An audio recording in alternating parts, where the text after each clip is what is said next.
అందరికీ నమస్కారం. సంఘసేవ న్యూస్ ఛానల్లో ఎందరో మహానుభావుల ప్రోగ్రాంకి ఈరోజు శ్రీకారం చుట్టాము. దీంట్లో ఒక విశిష్టత ఏమిటంటే రాష్ట్రపతి అవార్డు గ్రహీత అయినటువంటి ఆయన మన గానుగుపెంట వాసి. గానుగుపెంట నాకు సంబంధం ఉంది. ఆ సంబంధం ఏమంటే మా అవ్వగారు బిహారీ సాబ్ గారు వారి అక్కడ ఉన్నారు. ఈయన కూడా అక్కడి నుంచి వచ్చినారు కాబట్టి ఆ సంబంధమే ఈరోజు మేము కలుపుతుంది. అందుకోసమే డాక్టర్ విద్యాన్ గానుగుపెంట హనుమంతరావు గారితో మేము ఈరోజు ఎందరో మహానుభావులు ఇంట్లో ఉన్నాము. కాబట్టి ఈ ప్రోగ్రాం సహకరించిన రాష్ట్ర జాతీయ ఉత్తమ ఉపాధ్యాయ గ్రహీత గజ్జల వెంకటేశ్వర రెడ్డి గారు, అలాగే మన ప్రజాసేవ సమితి ఉపాధ్యక్షులు నరసింహ, మన యాంకర్, అలాగే సంఘసేవ న్యూస్ ఛానల్ ఎడిటర్ మెహమూద్ ద్వారా మేము ముందుకు వస్తున్నాము. జై హింద్, జై భారత్. సంఘసేవ న్యూస్ కి స్వాగతం. సంఘసేవ న్యూస్ లో ప్రసారం అవుతున్నటువంటి ఎందరో మహానుభావులు అనతి కాలంలోనే ఎంతో ప్రేక్షకాదరణ పొందినటువంటి ప్రోగ్రాం అండి. ఇందులో భాగంగా నేడు మన కడప జిల్లా బద్వేలు మండలంలో ఉన్నటువంటి గానుగుపెంట హనుమంతరావు గారు మన వద్ద ఉన్నారండి. ఆయన మల్లా సాహితీ కళాపీఠం అధ్యక్షులు, అలాగే భాగ్యరత్న ఫౌండేషన్ అధ్యక్షులు, అలాగే కవి, రచయిత, ఇలా చెప్పుకుంటూ పోతే ఆయన ముందు ఎన్నో బిరుదులు, తర్వాత ఎన్నో బిరుదులు ఉన్నాయండి. అలాంటి వ్యక్తిని మీ ముందుకు తీసుకొస్తుంది మన సంఘసేవ న్యూస్. ఉత్తమ జాతీయ ఉపాధ్యాయ అవార్డు గ్రహీత, పండితరత్న అవార్డు గ్రహీత అయినటువంటి విద్వాన్ డాక్టర్ గానుగుపెంట హనుమంతరావు గారు మన వద్ద ఉన్నారండి. ఆయన రచించినటువంటి రచనలు, ఆయన రాసినటువంటి పుస్తకాలు ఆయన మాటల్లో తెలుసుకుందాం పదండి.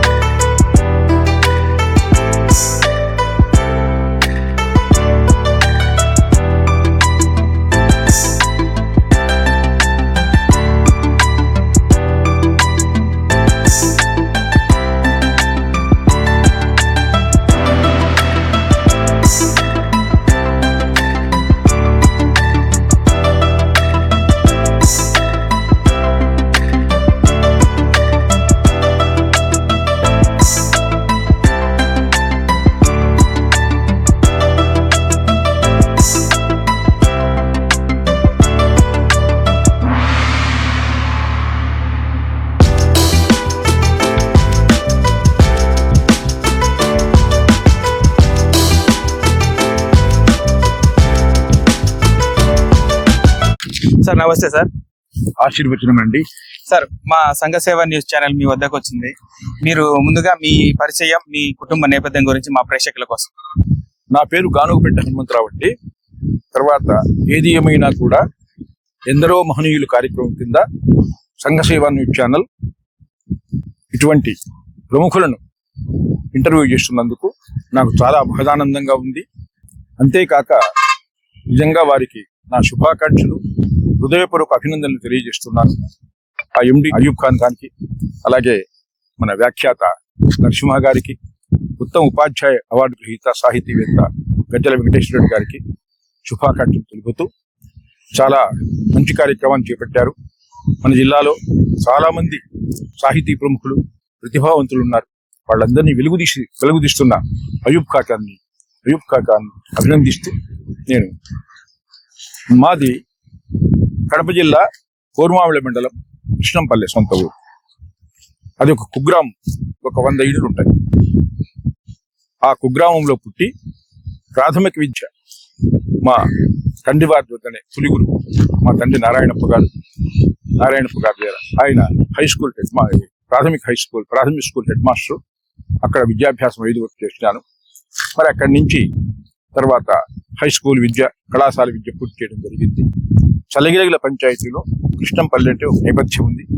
ప్రకృతి ఆహ్లాదకరానికి, ప్రకృతి రామణీయతకి ఆటపట్టు, కొండల మధ్య అటువంటి కుగ్రామంలో పుట్టి మరి ఇంతింత ఎదిగి భారత రాష్ట్రపతితో 2 మార్లు పండితరత్న అవార్డును, సాహిత్యంలో జాతీయ స్థాయి ఉత్తమ ఉపాధ్యాయ అవార్డును పొందగలిగాను. ఇదంతా కూడా మా తల్లిదండ్రులు చేసిన అదృష్టం, మిత్రుల యొక్క అభిలాష మేరకు. మా తండ్రులు 3 అన్నదమ్ములండి.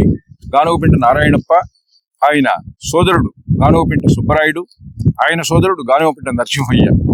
వీళ్ళ ముగ్గురిలో మా తండ్రి మాత్రము ప్రధానోపాధ్యాయుడిగా ప్రాథమిక పాఠశాలలో పనిచేశాడు. ఆయన చాలా దైవభక్తిపరుడు, నిష్ఠాగరిష్ఠుడు. ఆయన గర్భవాసమందు జన్మించడమే నా అదృష్టంగా భావిస్తున్నాను. అయితే 9వ సంవత్సరం నాకు పడింది. 9వ సంవత్సరంలో మా తండ్రి కాలమైపోయినాడు. మా తల్లి నిరక్షరకుక్షి, ఆమె ఏం చదువుకోలేకపోయినా కూడా ప్రతి పాఠశాలలో నన్ను చేర్పించి కోర్మామిళ్ళ, బద్వేలు, నెల్లూరు, కర్నూలు ప్రతి చోట కాపురం పెట్టి నన్ను ఇంతవాడిని చేసింది. ఈ సందర్భంగా స్వర్గంలో ఉండేటువంటి మా మాతాపితలకు పాదాభివందనం చేస్తూ, అంతేకాకుండా ఇంకా ఇక్కడ నేను ఒకటి చెప్పాలి. ఎందుకంటే నేను జీవితంలో క్రమశిక్షణతో పైకొచ్చాను. నేను పనిచేసిన పాఠశాలలో ఎక్కడ కూడా ఒక్క నిమిషం కూడా ప్రేయర్ క్లాస్కు లేట్గా పోలేదు, క్లాసు కూడా ఆలస్యంగా పోలేదు. నాకు దైవం అంటే భక్తి ఎక్కువ. మా ఇష్టదైవం అలగిరి శ్రీరామచంద్ర, తర్వాత ఇంకొక ఎలువేల్పు నందలూరు స్వామినాథ. ఈ విధంగా వారిని సేవిస్తూ వారి యొక్క ఆశీస్సుల మేరకు నేను వాడినైనాను. మా యొక్క తండ్రి యొక్క సోదరుడు గానుగపెట్ట నారాయణప్ప సోదరుడు సుబ్బరాయుడు, ఆయనకు కూడా సంతానం లేదు. అలాగే నరసింహయ్యకు మా పెదనాయనకు కూడా సంతానం లేదు. వీళ్ళ ముగ్గురికి నేను ఒక్కడినే. నాకు ఒక అక్క, ఒక చెల్లెలు. అక్క మరణించింది. చెల్లెలు సోళ్ళూరుపేటలో, నెల్లూరులో ఉద్యోగం చేస్తూ వాళ్ళు స్థిరపడినారు. ఆమె సూరపరాజు విజయలక్ష్మి. ఈ విధంగా నా బాల్యము చాలా ఒడిదుడుకుల మధ్య గడిచింది. 9 సంవత్సరాల వయస్సులో దాదాపు 12 కిలోమీటర్లు నడిచి వెళ్ళి చదువుకున్నాను. ఆ నడిచి వెళ్ళడము, ఆనాటి గురువుల యొక్క ఆశీస్సులు, ఆనాటి ఉపాధ్యాయుల యొక్క బోధన, క్రమశిక్షణ నాకు అలవడి నేను ఈ విధంగా ఉన్నాను. రేపు సెప్టెంబర్ 16, 1947 అంటే స్వరాజ్యం వచ్చిన సంవత్సరం. 47వ సంవత్సరంలో ఆగస్టు 15 స్వరాజ్యం వచ్చింది. సెప్టెంబర్ 16 నేను పుట్టాను. అంటే రేపు 16వ తారీఖు 78 సంవత్సరాల్లో అడుగు పెట్టబోతున్నాను. ఈ 78 సంవత్సరాల వేడుకకు 78 మంది కవులను, పండితులను పిలిచాను. వాళ్ళందరూ కూడా వస్తున్నారు. ఆ వేడుకలకు కూడా చాలా మన ప్రియతమ కలెక్టర్ శివశంకర్ లోకేష్ గారు హాజరవుతున్నారు. అలాగే నా విద్యార్థి మైదుకూరు ఎమ్మెల్యే పుట్టా సుధాకర్ యాదవ్ కూడా హాజరవుతున్నారు. నా మిత్రులు, స్నేహితులు, సాహితీవేత్తలు వివిధ ప్రాంతాల నుంచి అక్కడికి వస్తారు. కాబట్టి ఇదొక సువర్ణావకాశంగా భావిస్తూ ఈ జన్మదినాన్ని మీ అందరి సమక్షంలో గడుపుకోవడం నా అదృష్టంగా భావిస్తున్నాను. సార్, అలాగే మీరు 2 సార్లు రాష్ట్రపతి చేతుల మీదుగా అవార్డు అందుకున్నారు కదా, వాటి గురించి మా ప్రేక్షకులకు. నిజంగా అది నా జీవితంలో మర్చిపోలేనటువంటి మధుర ఘటన. ఎందుకంటే మొదటిసారి 99లో ఉమ్మడి ఆంధ్రప్రదేశ్ రాష్ట్రంలో నన్ను ఒక్కడిని ఆహ్వానించి అక్కడ ఏం జరిగిందంటే, 15 మే 99 అక్కడ నాకేం సబ్జెక్ట్ ఇచ్చారంటే, నన్నయ్య యుగం నుంచి అన్నమయ్య యుగం వరకు మాట్లాడాలి. ఏ భావం దెబ్బతినకూడదు, భాష దెబ్బతినకూడదు, తర్వాత ఆ నిర్ణీత కాలంలో మాట్లాడాలి. నన్నయ్య యుగం నుంచి, ఆదికవి నన్నయ్య నుంచి అన్నమయ్య వరకు మాట్లాడాలి. నేను చాలా అసలు ఆందోళన చెందాను. అంతా 1 గంట సమయం ఇచ్చారు. నాకు ఎవరు శ్రోతలు? భారత రాష్ట్రపతి, భారత ప్రధానమంత్రి వాజ్పేయి గారు, రాష్ట్రపతి కేఆర్ నారాయణన్ గారు, చీఫ్ సెక్రటరీస్, కేంద్ర మంత్రులు. తర్వాత నాకు అప్పుడు ట్రైన్ లేదు, కానీ ట్రైన్లో టికెట్ రిజర్వ్ చేశారు. అసలు ట్రైన్లో పోయినంత వరకు సరస్వతి దేవిని ప్రార్థించారు. మంచువై మల్లెవై మరువంపు రత్నమై తెల్లని వస్త్రాల తేట తల్లి, వీణా మహాదండ వికతాబ్జహాసయై పద్మానకులు ఉన్న పసిడి తల్లి, బ్రహ్మాచ్యుతేశాన బహుళ దేవతలచే సేవింపబడునట్టి సీమ తల్లి, విద్యాప్రదాత్రియై విమలైక గాత్రియై చదువుల నొసగిడి చలువ తల్లి, శ్రీ సరస్వతి విద్యానేత్రి స్మరయ నిశేష జడ్యాపహారిడియని ఆమె దళతును మదిలోన అహరహమ్ము అఖిల శుభముల నిత్సు ఐశ్వర్యవల్లి. ఈ అగ్ని పరీక్షను ఏ విధంగా నన్ను గడ్డెక్కిస్తావో అని ప్రార్థించాను. అక్కడ అదొక మధురానుభూతి అండి. అదొక అలౌకిక ఆనందానుభూతి. నిజంగా జీవితంలో పొందవలసిన గౌరవం. నేను వెళ్ళేటప్పటికి రైల్వే స్టేషన్లో ఒక గజమాల పట్టుకొని ఒక 20 మంది మంగళ వాయిద్యాలతో స్వాగతం. ఎవరండి? కడప నుంచి వచ్చింది అని చెప్పి, నేనేనండి హనుమంతరావు. నన్ను సాదరంగా గౌరవ లాంఛనాలతో తీసుకెళ్ళి అక్కడ నాకు బస ఏర్పాటు చేశారు. తర్వాత నేను ప్రసంగించాలి. ఒక్కొక్క రాష్ట్రం నుంచి ఒక్కొక్కరు. నేను చెప్తూ ఉంటే హిందీలో అనువాదం చేస్తాడు. అంటే ఏపీ నుంచి మీరు ఒక్కరు? ఏపీ నుంచి నేను ఒక్కడే. ఈ విధంగా అసలు అనుకున్న దానికంటే అద్భుతంగా నేను ప్రసంగించి వాళ్ళ యొక్క ప్రశంసలు పొందడం నా జీవితంలో ఒక మధుర ఘట్టము, నా తల్లిదండ్రులు చేసినటువంటి పుణ్యోదయము, ఇటువంటి మిత్రుల యొక్క ఆకాంక్ష, అభిలాష. తర్వాత నాకు ఏమిచ్చారు? సరస్వతి గోల్డ్ మెడల్ ఉంది నా దగ్గర. సరస్వతి గోల్డ్ మెడల్ ఇచ్చారు. చూపించండి సార్. Saraswati gold medal. ఇటువైపు పండితరత్న బిరుదిచ్చి 25,000 డబ్బిచ్చి ఈ గోల్డ్ మెడల్ ఇచ్చారు భారత రాష్ట్రపతి. తర్వాత అప్పుడు గీతోపదేశం ఇచ్చారండి. అది ఇప్పుడు కూడా ఉంది నా దగ్గర, చూస్తారు. శ్రీగంధము చెక్కలతో ముక్కలతో అతికించినట్టు గీతోపదేశం. అది ఉంటే ఇల్లంతా సువాసన, పరిమళాలు వెదజల్లుతాయి. నిజంగా అంటేనే సువాసన. ఇది 99లోనండి నరసింహ గారు. తర్వాత రెండవసారి చూడండి ఏం చెప్తానంటే, నేను అదృష్టం తలుపు తట్టినా దురదృష్టం వెంటాడినా మనిషిని ఏమి తప్పించుకోలేదు. ఆ దైవ ఆశీర్వాదం ఉండాలి, ఆ భగవంతుని యొక్క ఆశీర్వాదం. తర్వాత రెండవసారి 99 సెప్టెంబర్ 5 2000 సంవత్సరం సెప్టెంబర్ 5 గురు పూజోత్సవం రోజున మళ్ళా వచ్చి అదృష్టం తగ్గినట్టు జాతీయ స్థాయిలో ఉత్తమోపాధ్యాయుడు. అప్పుడు బీజేపీ గవర్నమెంట్ ఉండింది. 25,000 డబ్బిచ్చి ఇదో ఈ మెడల్ ఇచ్చి కావచ్చు.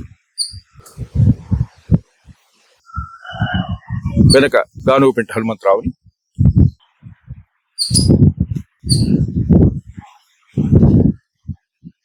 ఒక విశేషం ఏమంటే, చేసిన తర్వాత వాజ్పేయి గారు ప్రధానమంత్రి.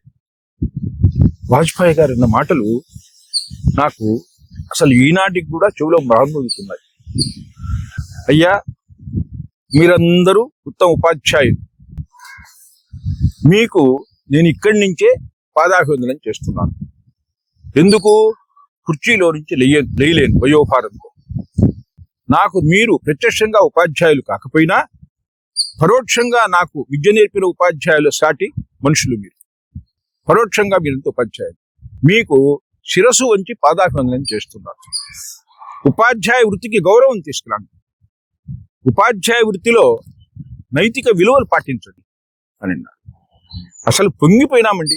ఆయన ఇట్లా చేయబట్టి మెత్తగుందండి. ఆయన చెయ్యి దూదులాగా కరచాలనం చేసి పాదాభివందనం చేశాడు. భారత రాష్ట్రపతి, ప్రధానమంత్రి ఇద్దరు కూడా, నారాయణ. తర్వాత ఇంకొక విశేషం ఏమిటి, అసలు చెప్పాలంటే చాలా ఉంది. వాళ్ళతో కలిసి భోజనం చేశానండి. ఆ ఫోటోలు ఉన్నాయి. వాళ్ళతో కలిసి కూర్చొని రాష్ట్రపతి ప్రధానమంత్రితో కూర్చొని భోజనం చేసిన ఫోటో. ఎంత అదృష్టం అండి. 2 సార్లు భారత రాష్ట్రపతి అవార్డు తీసుకున్న వాళ్ళు నాకు తెలిసి మరి 2 రాష్ట్రాలలో లేదు. ఒక్కసారి తీసుకున్న వాళ్ళు ఉన్నారు, కానీ 2 సార్లు తీసుకున్నారు. తర్వాత ఇంకోటండి, అవార్డు కావాలంటే అప్లై చేసే విధానం ఉంది. నేను గొప్పవాణ్ణి, నేను భాషా సేవ చేశాను, సాహిత్య సేవ చేశాను, సమాజ సేవ చేశాను అనేటువంటిది లేకుండా వాళ్లే ప్రభుత్వం గుర్తించాలి. ఇప్పుడు గజ్జల వెంకటేశ్వరరెడ్డి ఉన్నాడు, ఎంత సేవ చేస్తున్నాడు. అయూబ్ ఖాన్ ఉన్నాడు, నరసింహం ఉన్నాడు. వీళ్ళంతా ఏదో ఒక రకంగా సమాజానికి సేవ చేస్తున్న వాళ్లే కదా. వీళ్ళని గుర్తించాల్సింది ఎవరు? ప్రభుత్వాలు గుర్తించాలి, స్వచ్ఛంద సంస్థలు గుర్తించాలి. నేను గొప్పవాడిని, నేను చేస్తున్నానేటువంటి ఇది అభిలషణీయం కాదు. దీనిని కూడా ప్రభుత్వం మార్చవలసిన అవసరం ఉంది. ఇంకా హిమాలయ శిఖరాలు ఎక్కినాననుకున్నాను, ఎవరెస్ట్ శిఖరం ఎక్కాను, ఇంకా నాకు ప్రపంచంలో పొందవలసింది ఏమీ లేదనుకున్నాను.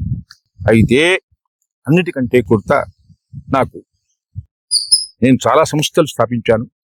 సుమతి శతకర్త బద్దెన పేరుతో బద్వేలులో బద్దెన కళాపీఠం పెట్టాను. బద్దెన కళాపీఠం పెట్టి అసలు బద్వేలికి సాహిత్యం పరిచయం చేసింది నేను.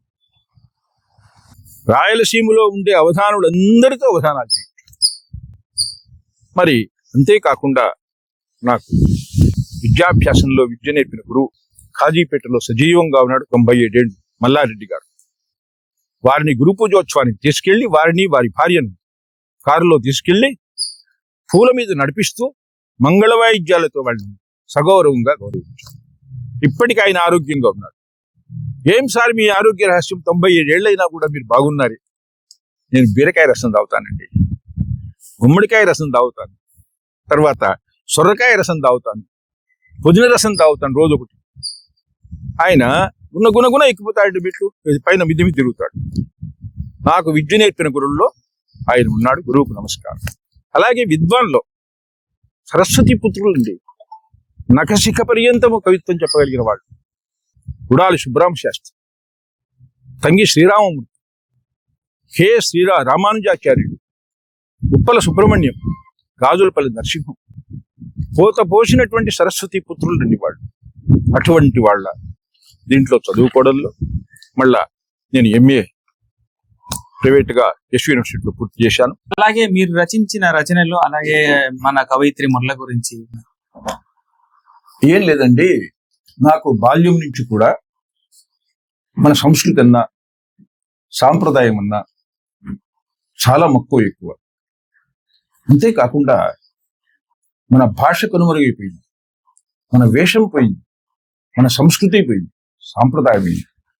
తర్వాత ఆయన అంటాడు, ఎవరు, రాయప్రోలు సుబ్బారావు, ఏ పూర్వ పుణ్యమో ఏ యోగ బలమో జనించినాడమి స్వర్గఖండమున. భారతదేశంలో పుట్టడమే ఒక అదృష్టం అంటాడు.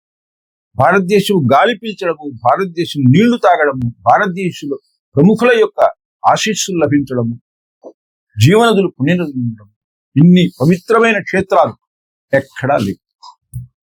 కాబట్టి చిన్నప్పటి నుంచి కూడా మా నాయన కూడా అమిత దైవభక్తి ఆయనకి. అందువల్ల నేను 1957లో బద్వేలుకు వచ్చాను. 1957లో బద్వేల్ హై స్కూల్లో నా ఉద్యోగం.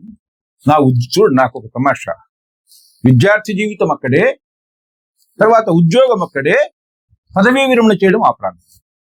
అది ఒక అదృష్టం నాకు. 3 కూడా అక్కడే, బాల్యము, విద్యాభ్యాసం, పదవీ విరమణ. తర్వాత అక్కడ బద్వేలు అంటే ఎక్కడ పోయినా నాకు ఒక చరిత్రను వెలుగులో చేయడం అలవాటు. నందళంలో పనిచేశాను. నందళూరు సౌమ్యనాథ స్వామి బౌద్ధారామం 6 ఏళ్లు నందళూరులో చేశాను. నందళూరు మీద పెద్ద పరిశోధన చేసి నందళూరు సౌమ్యనాథ స్వామి పుస్తకం రాశాను, బౌద్ధారామం పుస్తకం రాశాను. తర్వాత బద్వేల్ అంటే బద్దెన, బద్దెన అంటే బద్వేలు. బద్వేల్లో సుమతి శతకర్త రాశాడు. బద్దెన కవి సుమతి శతకాన్ని రాశాడు. ఆయన సామంతరాజే కాకుండా కవి కూడా. సరే, ఆయన పేరుతో ఏదోటి చెయ్యాలి అనే ఉద్దేశంతో నేను కేతు విశ్వనాథరెడ్డి గారిని, ఆశావతి ప్రకాష్ రావుని, సార్ దీంట్లో ఏమన్నా భిన్నాభిప్రాయాలు ఉన్నాయన్నాను. లేదండి, భిన్నాభిప్రాయాలు అట్లా అనుకుంటే మనం ఏం చేయలేము. పోతనను మనవాడని మనం అంటున్నాం, వరంగల్ వాళ్ళు వాళ్ళవాడంటున్నాం. అట్లే బద్దెన బద్వేలు వాడే. ఎన్ని సందేహాలున్నా కూడా సంసత్వం మనకు కావాలి ఆయన రాసిన రచన. నేను కూడా ఆ ప్రేరణతో ఈ శతకాన్ని రాశాను.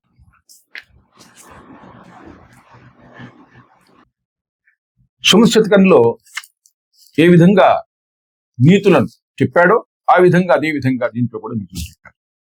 తర్వాత ఆ బద్దెన పేరుతో కళాపీఠం పెట్టారు.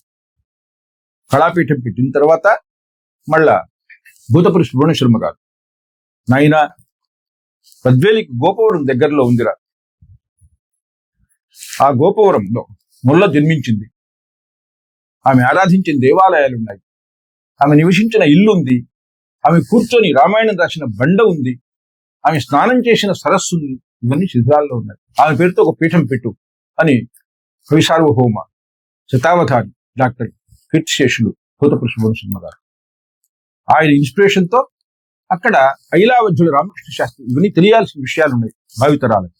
అక్కడ ఐలావజ్జుల రామకృష్ణ శాస్త్రి గొప్ప పండితుడు, ఆయన 96 ఏళ్ళు ఉన్నాడు, గొప్ప వేద పండితుడు, ప్రతిష్టాకల్ప గ్రంథకర్త. ఆయన అడిగాను, నాయన చిన్నప్పుడు పోతా అంటే వేదం నేర్చుకుంటూ మేము పోతూ ఉండినాం. జంగా నృసింహశాస్త్రి గారు మమ్మల్ని పిలుచుకుపోతూ ఉండినారు. అక్కడ వెంటనే కూర్చునే వాళ్ళం అక్కడ బండ మీద. వరి మొల్ల రాసిన బండరా, మొల్ల కూర్చున్న బండరా, పవిత్రమైన బండ. ప్రతి శుక్రవారం పసుపు కుంకుమతో పూజిస్తారు, లేరా ఎదవల్లారా అని చెప్పేవాడు. ఆయన పేరుతో పీఠం పెట్టావు అని చెప్పి చాలా సంతోషించాడు. ఆ పీఠం పెట్టి ఊరుకోలేదు, మొల్ల సాహిత్య పీఠం పెట్టాను, మొల్ల విగ్రహాలు పెట్టాను.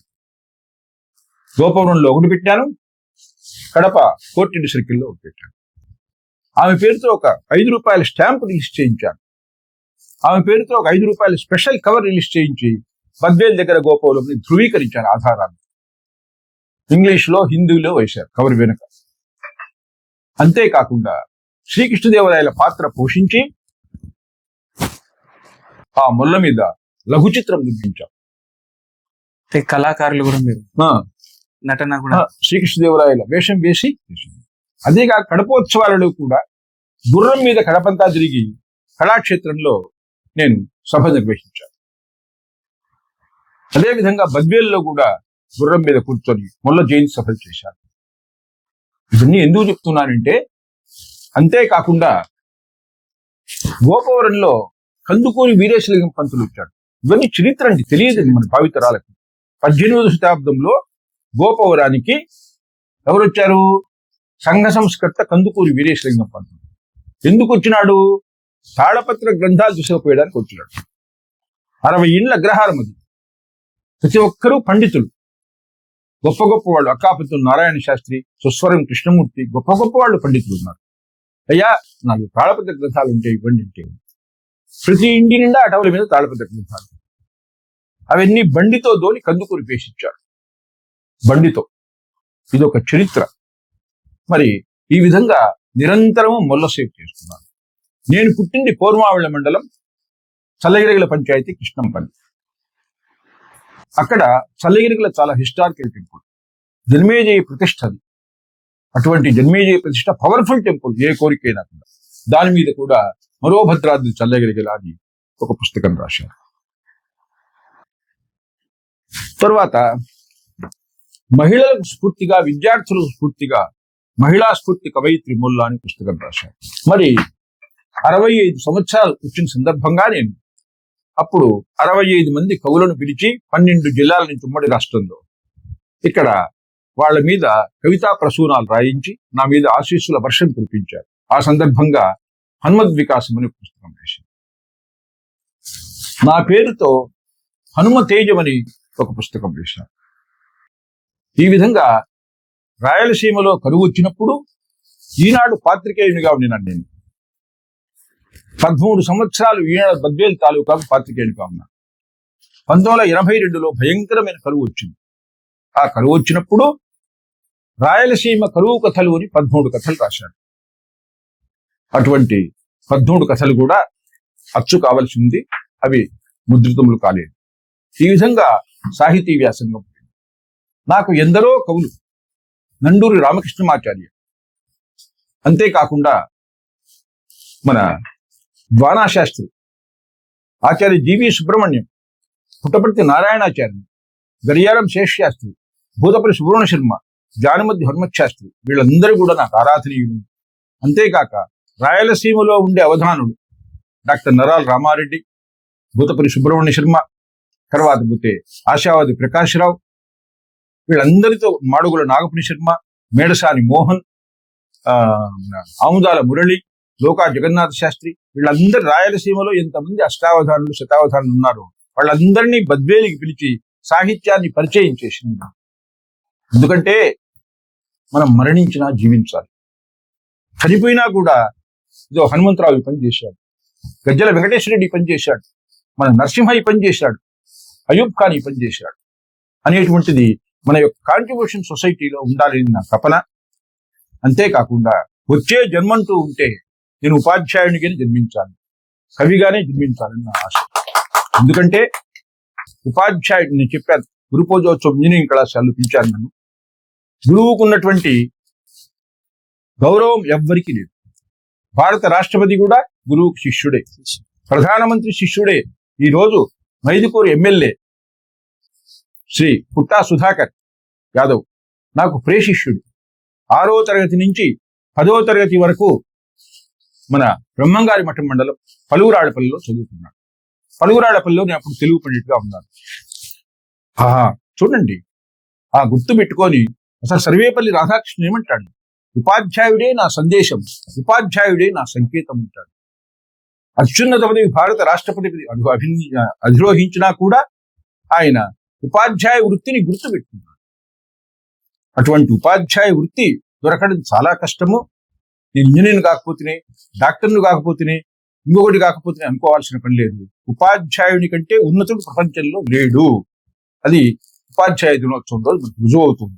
ఎందుకంటే ఆ గురువుకు దైవత్వం ఆపాదించింది. భారతీయ సంస్కృతి ఏమంది? ఆచార్య దేవోభవ అనింది. మాతృదేవోభవ, పితృదేవోభవ, ఆచార్య దేవోభవ అని. అటువంటి గురువు యొక్క విలువలు మనం కాపాడుకోవాల్సిన అవసరం ఎంతైనా ఉంది. మరి అంతేకాకుండా పుట్టా సుధాకర్ గురు పౌర్ణిమ రోజు పిలిచి ఆగస్టు 21 నాకు పాదాభివందనం చేసి గురుదక్షిణ సమర్పించి అద్భుతంగా నన్ను సత్కరించి అతను దగ్గర కూర్చోబెట్టుకొని ఆపిల్ పండ్లు కోసిపెట్టి నాకు తినిపించి పాలు కల్పించినాడు స్వయంగా. మా గురువు వచ్చినాడు, ఈ పొద్దు నాకు సంతోషం అని అన్ని పనులు కట్టబెట్టి 100 మందిలో ఆనాటి జ్ఞాపకాలని చెప్పినాడు. సార్, ఆ రోజు నన్ను దండించినారు సార్, ఇక్కడ దెబ్బతేయండి, మీరు పెట్టిన భిక్షతో ఇంత అయినా నేను అని చెప్పన్నాడు. రేపు 78వ జన్మదినానికి కూడా ముఖ్య అతిథిగా నా ప్రియ శిష్యుడు పుట్టా సుధాకర్ యాదవ్, అలాగే మన విలువైనటువంటి గౌరవనీయులు కలెక్టర్ గారు మొన్న పోయి చెప్పాను నేను, సార్ తెలుగు భాష యొక్క గౌరవాన్ని దిగంతాలకు వ్యాపింపజేశారు సార్, మీరు చిరస్థాయిగా మా గుడ్డల్ని మించిపోతారు. 80 ఏళ్ళు సమీపిస్తున్నాయి. ఎంతో నాకు మంది కలెక్టర్లు తెలుసు, చూచాను, కానీ మీలాంటి వారు రాలేదు. మిమ్మల్ని పొగడడం కాదు, మీరు నాకు ఏమీ చేయవలసిన అవసరం లేదు, భాషకు చేశారు. కడప జిల్లా కీర్తిని దిగంతాలకు ప్రపంచమంతా కడప తట్టు చూస్తుంది, కల్మల్లో చూసి చాలా సంతోషము. కాబట్టి వాళ్ళు కూడా వస్తున్నారు. నా జన్మదినానికి అందరూ వచ్చి చేయవలసిందిగా కోరుతూ, మరి ఏదో ఒకటి చెయ్యాలని తపన నాకు, ఏదో ఒకటి చెయ్యాలి, సొసైటీకి ఏదో ఒకటి చెయ్యాలి, తర్వాత మనదంటూ ఒకటి మిగిలిపోవాలి. ఆ భాషలో ఆ ప్రయాణంలో నేను కొనసాగిస్తున్నాను. ఏది ఏమైనా కూడా ఎందరో మహానుభావులు కార్యక్రమం కింద నన్ను ఇంటర్వ్యూ చేసి వెలుగులుగు తెచ్చినటువంటి సంఘసేవ న్యూస్ ఛానల్ వారికి, ఎండి అయూబ్ ఖాన్ గారికి, అలాగే మన వ్యాఖ్యాత నరసింహ గారికి, అలాగే నా ప్రియమిత్రుడు ఉత్తమ ఉపాధ్యాయ అవార్డు గ్రహీత గజ్జల వెంకటేశ్వర, సాహితీవేత్త గజ్జల వెంకటేశ్వర గారికి అభినందన చేస్తూ సెలవు. సరస సదస్య సహృదయ సభ్యులకు కవితావతంసులు ఉద్ధురుతర కీర్తిమూర్తులు దుర్యులకు కవితానుభూతిలో నరయుచు మోదమంజడి మహాత్ములకు మహనీయ వాగ్విశేఖరులకు నేటి వక్తలకు కవులకు కుసుమాఖ్యతాంజలు. గణేష్ చతుర్థి జరుపుకున్నాం కాబట్టి అల్లసాని పెద్దన ఆయన మనుచరిత్ర కావ్యములో వినాయకుడిని ఉంటాడు. ఏం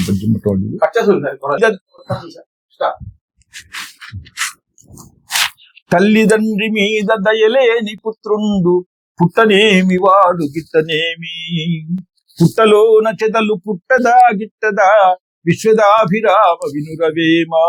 నేటి సమాజంలో మరి పిల్లలు ఎట్లా తయారయ్యారంటే సంస్కారహీనులుగా తయారయ్యి తల్లిదండ్రులను వృద్ధాశ్రమంలో చేర్చే పరిస్థితి ఏర్పడింది. ఈ పరిస్థితి తొలగాలి. వృద్ధాశ్రమాలు ఎందుకండి?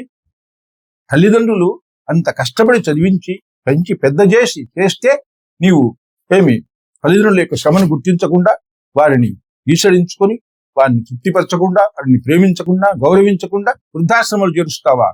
కాబట్టి రేపు మీకు కూడా అదే గతి పడుతుంది. గజాననం భూత గణాధిసేవితం కపిత్వజంబూపలసార భక్షితం ఉమాసుతం శోక వినాశ కారణం నమామి విఘ్నేశ్వర పాద పంకజం. నాకు నిజంగా చెప్పాలంటే అసలు నా రక్త బంధువుల కంటే కూడా సాహితీ బంధువులు నాకు ఎక్కువ. నాకు శిష్య సంపద ఎక్కువ, మిత్ర సంపద ఎక్కువ. నాకేదన్నా అయితే కూడా బాధపడేవాడు నా బంధువుల కంటే నా స్నేహితులు ఎక్కువ ఉన్నారు. తర్వాత జీవితంలో దాదాపు నేను 78 సంవత్సరాలు కదా, 85 అవార్డులు పొందాను. ప్రభుత్వ అవార్డ్స్, స్వచ్ఛంద సంస్థల అవార్డులు, చిన్నవి పెద్దవి అన్నీ కూడా. అయినా కూడా నాకు ఇది ఒక కలికితురాయిగా మిగిలిపోయింది.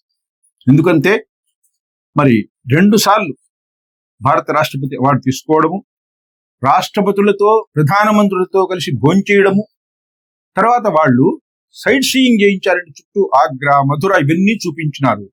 తర్వాత వాళ్ళతో కరచాలనం చేయడం, వాళ్ళ ప్రశంసలు పొందడము, పండితరత్న బిరుదిచ్చి 25,000 డబ్బు 99లో ఇచ్చి సరస్వతి గోల్డ్ మెడల్ ఇచ్చినారంటే ఇంకా నా జన్మకి ఏం కావాలండి. నేను నిరంతరము కూడా ఆ సాహిత్య సేవలో తెలుగు భాష రథయాత్రలు చేశాను. తెలుగు భాష మీద రథయాత్రలు చేశాను. జిల్లా అంతా కూడా తెలుగు భాష మీద రథయాత్రలు చేశాను. ఈ విధంగా ఎంతో మంది శిష్యులను సంపాదించుకున్నాను, స్నేహితులను సంపాదించుకున్నాను. ఈ విధంగా నేను నిమిషం ఊరుకోను, నిరంతరము ఏదో ఒకటి చేయాలని తపన. మా తల్లి పేరు సుబ్బమ్మ, మా తండ్రి పేరు గానోపింద నారాయణప్ప. నిజంగా వీళ్ళు నాకు ప్రత్యక్ష దేవతలండి. ఎందుకంటే చిన్న వయస్సులో మా తండ్రి మరణించినాడు. నిజంగా ఆయన నన్ను 6th క్లాస్ చేర్చి చనిపోయినాడు.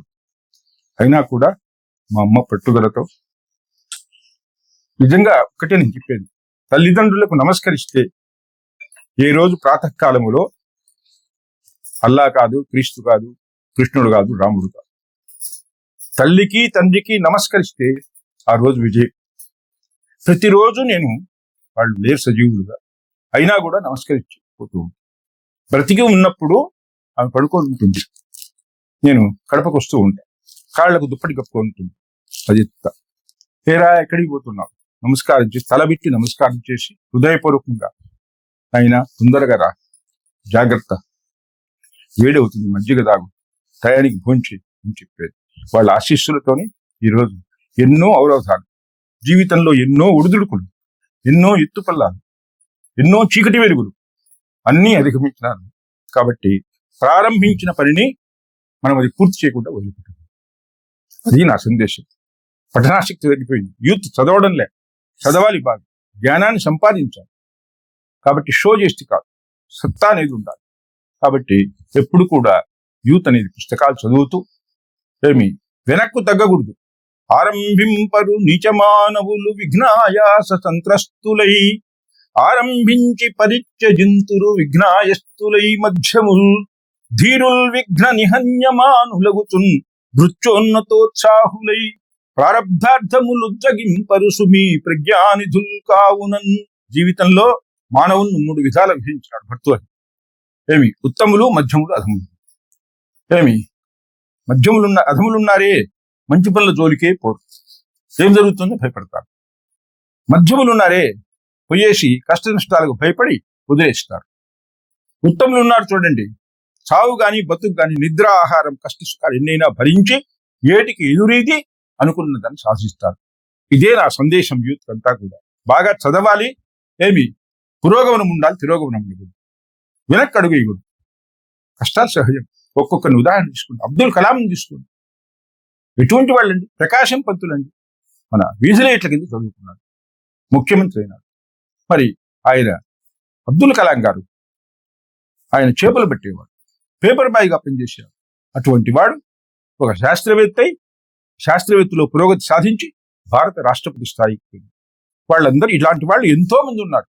వికలాంగులు ముందుకు పోతున్నారు ఎంతో మంది, అవయవాలు లేని వాళ్ళు కూడా. కాబట్టి నిరాశ నిస్పృహలు పారదోరాలి. మనం బ్రతికినంత వరకు ఏదో చేస్తూనే ఉండాలి, కాలు చేయాలి. శ్రీమతి గారిని ఒకసారి చెప్పండి. ఈమె నాకు అన్ని పాత్రలు పోషిస్తూ ఏమి, తర్వాత ఈ వయసులో కూడా నాకు అన్ని విధాలా సహకరిస్తూ, తర్వాత నేను ఇంత ఆరోగ్యంగా ఉన్నానంటే, ఇంత ఉత్సాహంగా ఉన్నానంటే, ఇన్ని పదవులు సాధించానంటే ఈమె యొక్క ప్రోత్సాహమే కారణం. మరి నిజంగా నా ఒక మొదటి భార్య చనిపోయింది, ఆమె యొక్క ఇది, ఈమె యొక్క ఇది, నా తల్లిదండ్రుల యొక్క ప్రేరణతో నేను ఇంతమంది అయినాను. విన్నారు కదండి, ఎందరో మహానుభావులు కార్యక్రమంలో మన విద్వాన్ డాక్టర్ గానగపెంట హనుమంతరావు గారు ఆయన రచించిన రచనల గురించి, కవిత్వాల గురించి ఎంతో చక్కగా చెప్పారు. ఆయన జాతీయ ఉత్తమ అవార్డు గ్రహీత, అలాగే 2 సార్లు రాష్ట్రపతి చేతుల మీదుగా, అలాగే ప్రధానమంత్రి వాజ్పేయి చేతుల మీదుగా అవార్డు అందుకున్నటువంటి మహోన్నత వ్యక్తి అండి. అటువంటి ఆయన మీ ముందుకు తీసుకురావడం మాకు చాలా ఆనందంగా ఉంది. మరొకసారి మరొక ఎందరో మహానుభావ కార్యక్రమంలో మళ్ళీ కలుసుకుందాం. అంతవరకు సెలవు, నమస్కారం. చూస్తూనే ఉండండి సంఘసేవ న్యూస్. అందరికి నమస్కారం. గురుగారైనటువంటి గానుగపెంట హనుమంతరావు గారికి మన ప్రజాసేవ సమితి తరపున మన ప్రజాసేవ సమితి గౌరవ అధ్యక్షులు గజ్జల వెంకటేశ్వర రెడ్డి మరియు మన ప్రజాసేవ సమితి ఉపాధ్యక్షులు నరసింహ, మా టీం అంతా కలిసి సంఘసేవ న్యూస్ ద్వారా మరియు మన ప్రజాసేవ సమితి ఈ సొసైటీ ద్వారా కూడా మేము చిన్న సత్కరించాలని అనుకున్నాం. గురుగారికి చిన్న సత్కారం.